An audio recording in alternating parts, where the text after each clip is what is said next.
Bonjour à tous et à toutes, donc aujourd'hui on se retrouve pour une nouvelle chronique et je viens vous parler du roman Héra de Jennifer Saint, édité chez Sabran. Là c'est l'édition reliée évidemment. Je vais vous le présenter un peu plus en détail après, mais d'abord passons au résumé.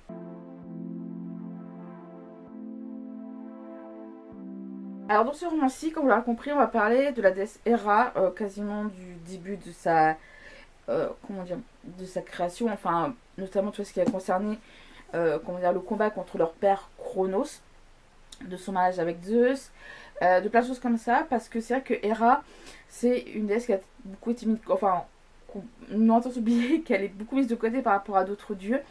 Et là, ce qui est intéressant, c'était de comprendre qui elle est, et elle-même Héra va avoir dans ce roman-ci beaucoup de,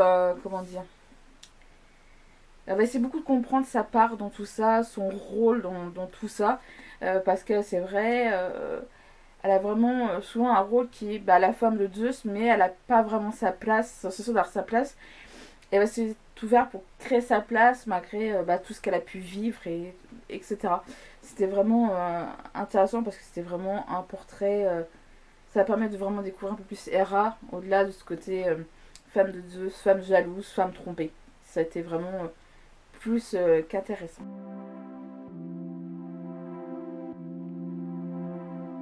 Donc là, je vais vous parler dans un premier temps le livre physiquement parlant. Donc là, quand je dis, c'est la version reliée. Donc là, la jaquette, elle est une espèce de ton un peu violet, bleu-violet, beaucoup plus violet, avec des dorures, avec un pont. Il y a des arbres avec des pommes, choses importantes. Vous avez également la déesse Héra ici. Sur le côté, c'est comme ceci. Alors, je pense que le pain, ça doit être comme Athéna, son oiseau, c'est la chouette. Héra, c'est le paon. Voilà, plein de petits détails. J'ai beaucoup aimé la petite détail de la film ici. Et derrière, ça se présente comme ceci, avec les arbres et les pommes. Et en avant, la jaquette. Là, on est dans un bleu foncé, assez qui fait vraiment l'aspect des vieux livres de la bibliothèque. Par rapport aux autres, je trouve que celui-là c'est plus l'aspect des anciens livres en termes de choix de teintes et avec les dorures et tout. Donc là on reprend les éléments de la couverture de la jaquette, donc tout ce qui va être là je sais pas si c'est des pommes, je crois que c'est des grenades, si je me trompe pas de fruits, le pan, les pommes ici, etc.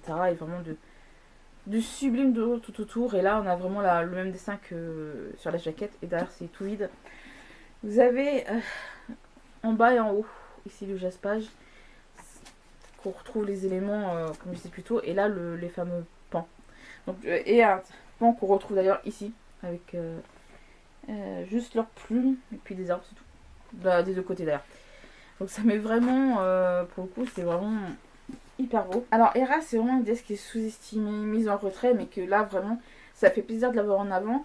Elle est beaucoup, quand on parle d'Héra, c'est beaucoup la déesse femme de Zeus, déesse du mariage, des femmes trompées par son mari, Zeus l'a trompée, on ne sait combien de fois. Et là, le fait qu'on la mette en avant et qu'on a vraiment son point de vue sur tout ça, sur situation, sur comment elle vit, le fait que là où son mari c'est le dieu de l'Olympe, il règne sur tout le monde, elle est limite juste à côté en mode second plan, en mode t'es la femme de Zeus point. Et le fait qu'elle soit justement juste apparentée à Zeus, là, le fait que Jennifer Saint la finit pas forcément. Enfin, au début, avant qu'Héra devienne la femme de Zeus, elle avait vraiment une toute autre indépendance. Elle avait vraiment son indépendance comme beaucoup de déesses. Je pense notamment à Déméter. Alors, en déesse femme ici, vous avez beaucoup Aphrodite qui est mise en avant, enfin qui apparaît pas mal. Il y a aussi Athéna, Déméter aussi.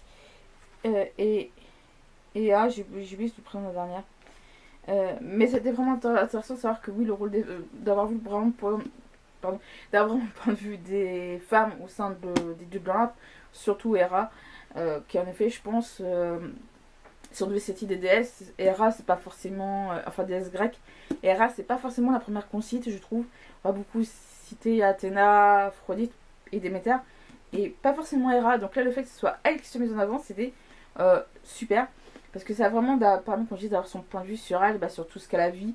Dans tout ça, tout ce qui est le fait qu'elle soit pas forcément pour son mariage avec Zeus au début, le fait qu'elle comprend pas pourquoi le ciel, les mers et les enfers soient dirigés par Zeus, Poséidon et Hadès et pas par des femmes. Certes, Déméter, Aphrodite et tout ont leur petit panthéon, entre guillemets, leur petit secteur d'activité. Déesse de la moisson et de l'agriculture pour Déméter, déesse de l'amour pour Aphrodite, et Héra qui se retrouve à être, bien malgré elle, déesse du mariage. Elle a eu d'autres rôles, voilà, avant que, en plus de ce rôle de déesse du mariage, elle a été également, je crois, déesse de l'enfantement, mais c'est une de ses filles qui va prendre le relais sur ce deuxième point. C'était vraiment bien de voir cette évolution, de savoir que oui, sa situation vis-à-vis de Zeus, c'est pas le pays des bisounours, et on voit qu'elle va essayer vraiment de tout faire pour avoir une place importante, qu'elle soit davantage reconnue pour ce qu'elle est, parce que dit que c'est beaucoup Zeus qui a battu Chronos, etc. Mais là, Jefferson tu donnes vraiment une rôle dans cette histoire-là, de son combat contre les titans et tout, parce que c'était vraiment deux dieux vraiment à part, dieu et déesse à part. Zeus et Héra, même s'ils se complètent, on va dire entre guillemets, lors de ces batailles-là. Et parce qu'elle n'a pas été avalée par Chronos, comme ça pouvait être pour ses frères et sœurs. Donc c'est vrai que là, la mettre un peu plus en avant, de ne pas la mettre, de ne pas la reléguer en tant que femme de Zeus, ça a été un choix très chouette. Héra, je pense que c'est vraiment une déesse qui mérite vraiment d'être davantage mise en avant. Comme je dis, le fait que c'est vraiment une déesse qui est un peu, pour moi, un peu oubliée. Petit point intéressant, c'est ceci. Il y a marqué donc un arbre géologique divin simplifié mais toujours compliqué. En fait, je vais vous lire ce petit passage-là, vous allez très comprendre. Note, les parentés dans la mythologie grecque varient en fonction de la version du mythe qu'on raconte. Je n'ai pas tenté ici d'établir un arbre généalogique complet. Seuls les divinés concernés par ce roman y figurent, pour éviter une lourdeur qui le rendrait inutile. Certes, certains dieux sont nés par parthénogenèse, une déesse concevant un enfant entièrement seul, sans contribution masculine, et beaucoup sont la progéniture de mariage à l'intérieur du même fratrie. C'est ce qui fait qu'on a un petit arbre géologique hyper simplifié ici, avec notamment, comme ça a été indiqué, les dieux dedans. Moi, je trouve ça chouette, juste, plutôt, de la part de Jennifer Saint de vraiment prendre que certains dieux, parce qu'en effet, la mythologie grecque, c'est comme dans beaucoup de mythologies, c'est très complexe, il y a beaucoup de trucs, beaucoup de liens entre différents dieux, et puis comme c'est indiqué, des fois, d'une version à une autre, surtout sur la création du monde et la création des dieux, entre deux versions, vous n'allez pas avoir la même chose. Donc, je trouve ça bien qu'elle ait pris une petite poignée de dieux majeurs qu'on connaît tous plus ou moins, et vraiment de les intégrer également. Le fait qu'elle ait mis vraiment une poignée, je pense notamment à tout ce qui est entre Zeus, Déméter, Athéna, Aphrodite, Arès, Héphaïstos, par exemple, notamment, qui reviennent pas mal, c'est qu'en effet, je pense que si on avait intégré davantage, le titre n'aurait plus lieu d'être et on serait plus concentré sur Héra.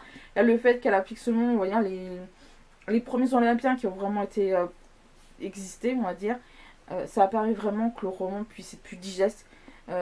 C'est vrai qu'il y a beaucoup de dieux qui reviennent pas mal.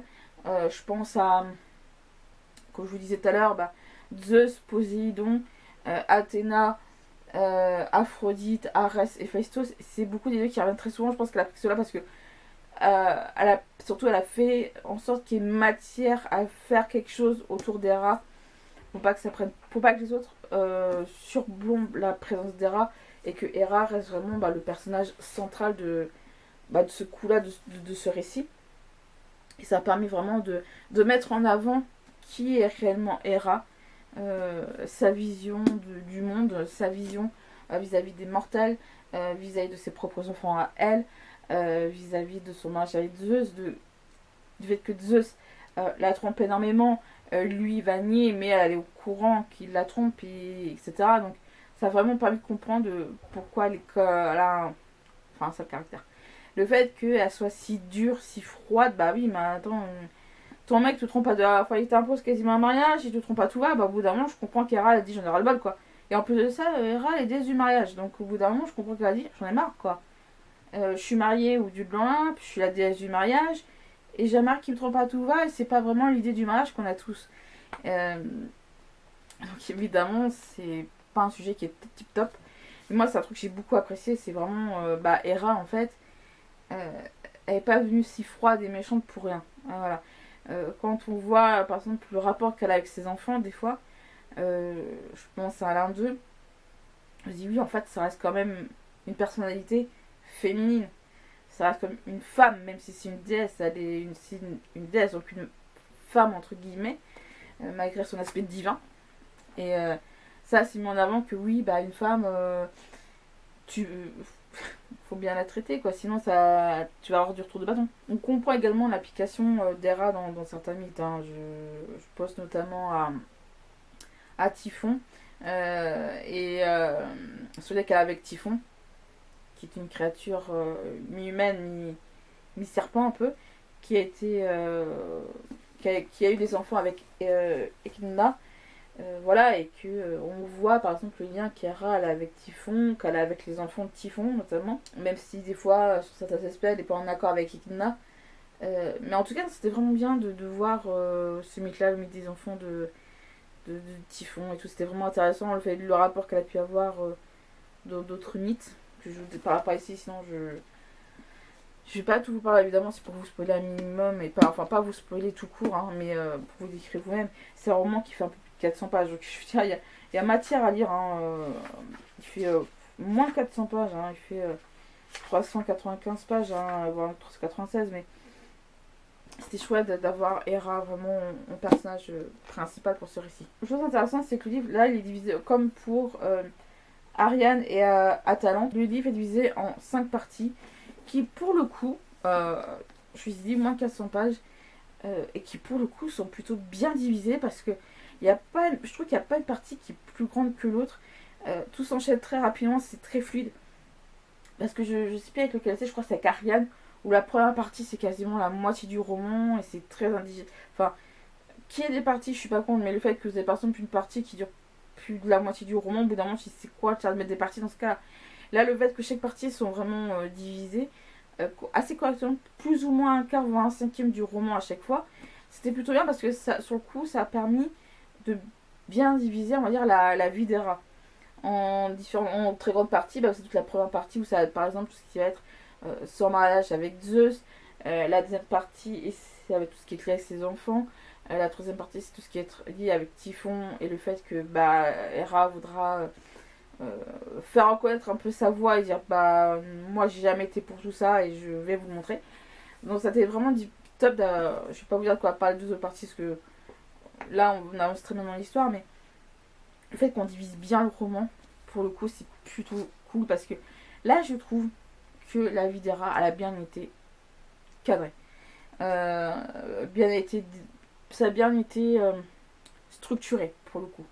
Par exemple pour Ariane, je crois que c'est pour Ariane, la première partie ça va de sa jeunesse, de là où elle vient, tout ce qui est lié à Thésée, le labyrinthe et tout, ça va prendre beaucoup de place, etc. Même je crois jusqu'à son mariage avec Dionysos, ça prend énormément de temps et je trouve ça dommage que par exemple ça n'a pas été un peu mieux structuré. Là, le fait que ça soit plus que bien structuré pour Hera, ça a été je crois le gros plus pour ce roman-là, parce que c'est vrai que des fois, le fait qu'on mette des parties, ou pas, hein, c'est un choix, mais le fait qu'on mette des parties ici, ça permet, faut vraiment que ça soit sur un grand thème précis, un grand sujet précis, ce qui est le cas ici avec Hera. Il y a des trigger warnings, je tiens juste à préciser, il y a des sujets, comme pour Ariane et Atalante, il y a évidemment des sujets sensibles dedans, hein, par exemple, ce qui est l'abandon, l'agression, les agressions sexuelles, l'alcool, les grossesses, etc.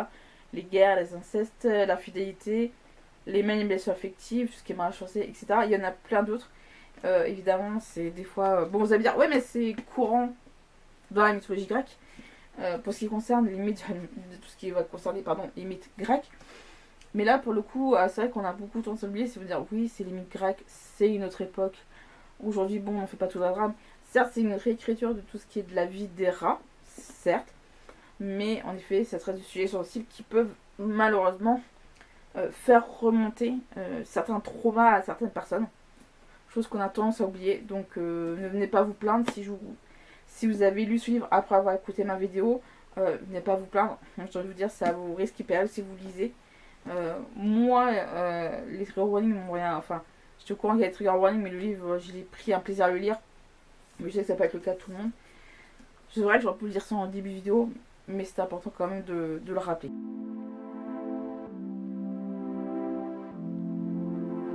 ma chronique sur Hera de Jennifer Saint est terminée. J'espère qu'elle vous a plu. N'hésitez pas à me mettre en commentaire si il vous tente ou autre. Si vous avez d'autres livres là que la mythologie grecque. Et sur ce, moi je vous dis donc à la prochaine.